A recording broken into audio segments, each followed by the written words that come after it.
안녕하세요. 공인중개사 김홍식입니다. 광주 북구 매곡동에 위치한 감정가 10억 300에서 1회 유찰되어 최저가 7억 2,500에 진행되는 물건입니다.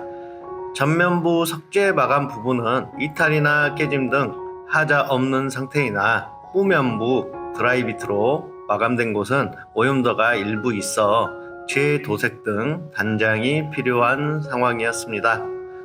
대지 면적 98평, 연면적 148평, 건축 면적 49평, 4층 건물의 현황입니다.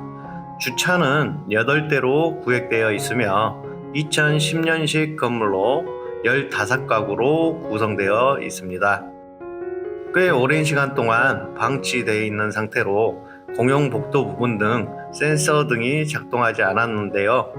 한두 가구 빼고는 임차인이 점유하고 있는 현황은 아닌 상태로 판단이 되고요. 따라서 장기간 방치되어 있기 때문에 호실 내부도 비용이 들어가야 할 것을 고려하셔야 하며 옥상 방수 비용까지도 생각하셔야 하는 물건입니다. 영상을 통해 자세히 설명드리겠습니다.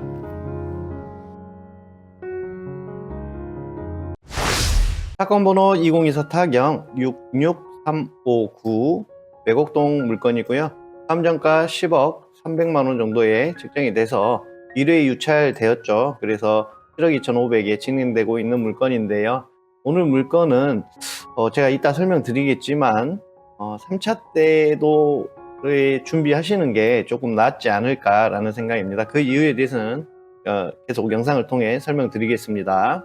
물건지 위치이고요. 물건지 여기 주변 상황 보시면 매곡동은 굉장히 적은 동네예요. 앞에 오치동이 이렇게 있고 이쪽에 용봉동이겠죠. 있는데 이쪽에 그 전대가 있긴 한데 직접적인 수요를 받을 거리는 아니에요. 그래서 따라서 위치를 보시면 알겠지만 임차 수요가 폭발적인 곳도 아니고 조금 적을 수 있다라고 그 점을 판단을 하셔야 되는 오늘 물건지 위치입니다. 따라서 오늘 물건지 같은 경우에는요, 임대 수요도 맞춰야 되지만 당연히 보유 기간 동안에 시세 차익도 어느 정도 고려를 하셔야 됩니다. 그 임대 수익성이 조금 사업성이 조금 떨어지는 위치이기 때문에요. 먼저 도면부터 설명드리고 그리고 다음 설명 이어가도록 하겠습니다. 주차장은 8대입니다. 총 8대고요. 여기 1층 부분이 있어요. 사무소 용도인데요. 사진으로 보면서 설명을 드리겠습니다.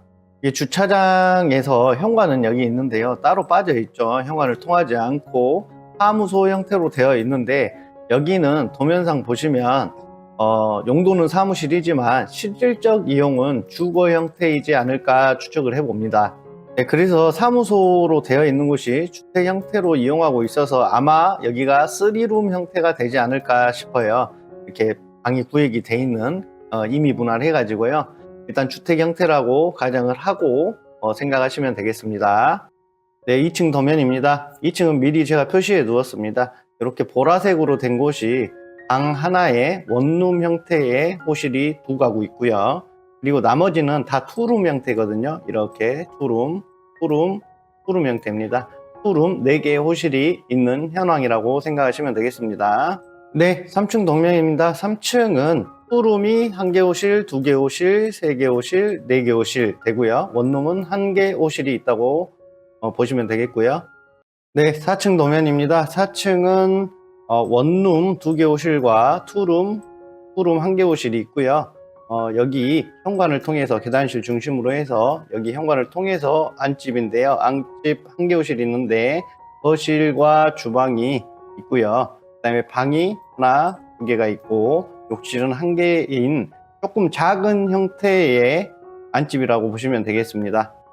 따라서 오늘 구조는요, 원룸 5가구, 투룸 9가구, 그리고 안집으로 있는 형태고요. 그리고 1층 사무소로 되어 있는 용도는 3룸으로 잡았습니다. 3룸으로 잡고 매곡동 평균 임차료라고 보시면 되겠습니다.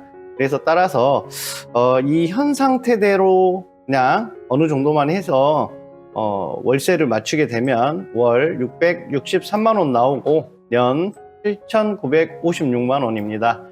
근데 이제 여기에서 간과하지 말아야 될 것은 제가 앞서 위치적으로 임차 수요가 그렇게 많은 곳은 아니라고 말씀을 드렸다시피 일반적인 컨디션으로는 임차인들을 구하기는 힘들 것 같습니다.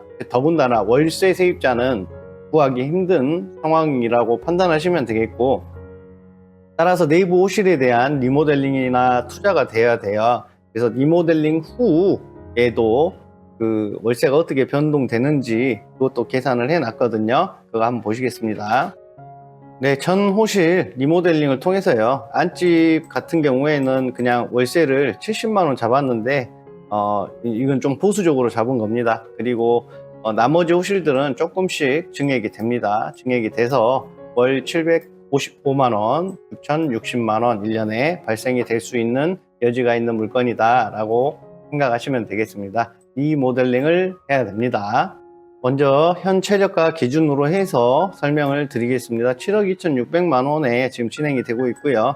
기타 비용들을 감안했을 때 7억 5,800 정도가 필요한데 대출은 한 40% 정도는 나오지 않을까 싶고요. 2억 9천 받으시고 실제로 필요한 현금은 4억 6,700만 원입니다. 네, 그냥 현재 상태 기준으로 해서 액면상으로는 월세가 이렇게 나오죠. 그래서 대출 2.9억 실행하고 내 돈 이 정도 들어갔을 때 현재 아무것도 고려하지 않는 상태입니다. 그렇기 때문에 원리금 상환 후에 503만 원, 1년에 6,036만 원인데요. 아까 말씀드렸다시피 수익률은 굉장히 액면상으로는 굉장히 많이 나옵니다. 하지만 이게 실현이 불가능하다라고 보시면 되겠습니다. 임차 수요가 없기 때문에 임차 수요를 받기 위해서는 어떠한 투자를 받아야 합니다. 따라서 그러면 1회 유찰되고 내가 비용을 어느 정도 투자를 해가지고 어느 정도의 효율을 볼 수 있고 보유기간 동안에 임차를 수월하게 해 나가셔야 되잖아요. 그리고 시세 차이까지 어느 정도면 볼 수 있는지 그 다음 장에서 설명드리겠습니다. 네, 제가 앞서 1회 더 유찰되고 최저가가 5억 8천에 시작을 하게 되는데요. 여기를 기준으로 해야 되니까요. 여기 기준으로 해서 리모델링까지 해야 되는 부분까지 판단을 해서 수익성을 설명을 드리겠습니다. 일단 월세는요, 당연히 올라가겠죠. 그리고 임차 수요도 선정적으로 먼저 받을 수 있고요. 원리금 상환 후에도 595만원, 1년에 7,140만원인데요.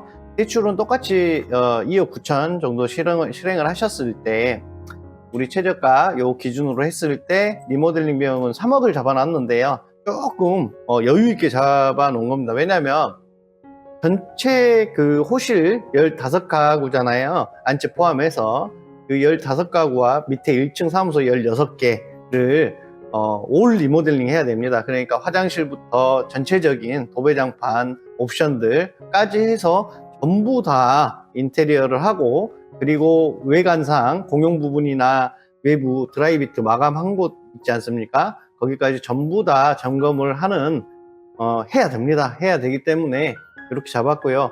또 오늘 물건은 엘리베이터가 없습니다. 없기 때문에 진짜 어설프면 임차 수요를 받을 수가 없습니다. 위치 자체가 지금 그렇습니다.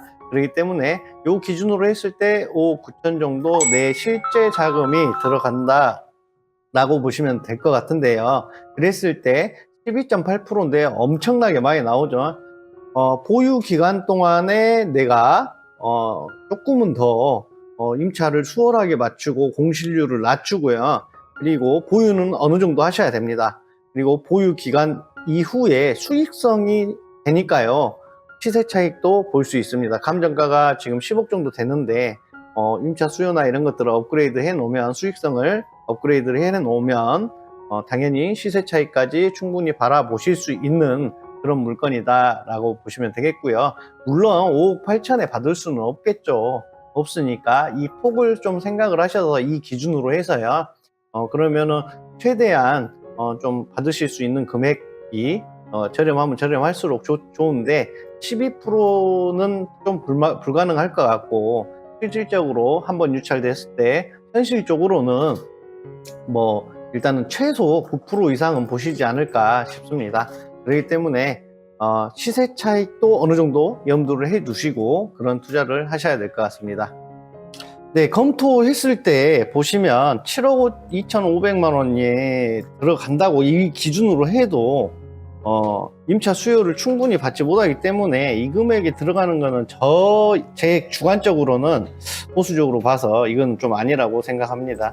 따라서 3차 때 가서 기회가 온다면 이때 투자를 해야 좀 현상 변경도 좀 하면서 보유 기간 동안에 스트레스 받지 않고 임차를 수월하게 마치면서 차후에 그래도 조금이나마 시세 차익을 볼 수 있는 금액이 나오지 않을까 싶습니다.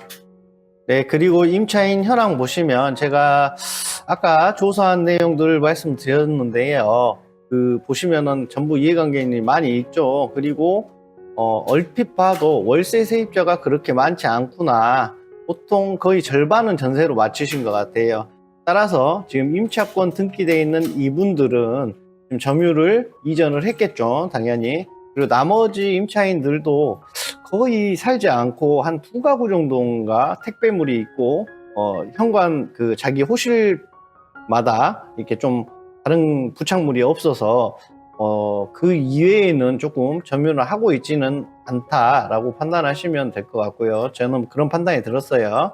그리고 말소 기준권리 20년 2월 6일입니다.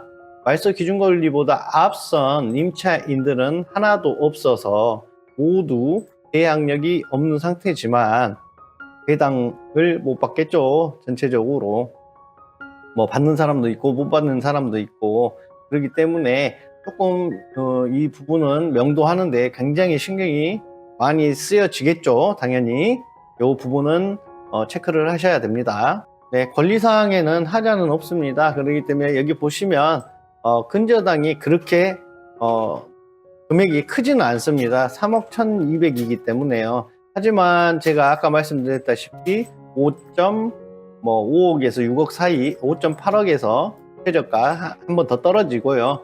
6억 사이 받으면 거의 절반이 날아가고 나머지 임차인들 그분들이 온전하게 배당을 받을 수 없는 상황이기 때문에 몇 분은 받겠지만요. 명도 신경을 써야 되겠습니다. 저항에 굉장히 부딪힐 확률이 높다라고 보시면 되겠고요. 네, 오늘 물건 설명 여기까지고요. 조금 더 덧붙이자고 하면 다가구 주택은 내 사용 목적보다는 수익성을 최우선시 해야 되는 그런 부동산의 재화라고 보시면 되겠고요. 그 수익이 온전하게 유지되고 높은 수익을 올릴 수 있는 수익성이 나오려면 임차인들의 선택을 받아야 되니 그냥 이 상태 그대로 보통 일반적인 상태에서는 수익성을 올리기가 굉장히 힘든 물건이다. 예전처럼 다가구 주택이 얼마 없고 하면 경쟁이 심하지 않으니까요. 즉 공급이 얼마 없으면 가만히 있어도 임차인이 들어오는데 지금 상황은 절대 그런 상황이 아닙니다. 그렇기 때문에 경매 물건이고 거기에다가 장기간 좀 방치가 되어 있는 상태이기 때문에요.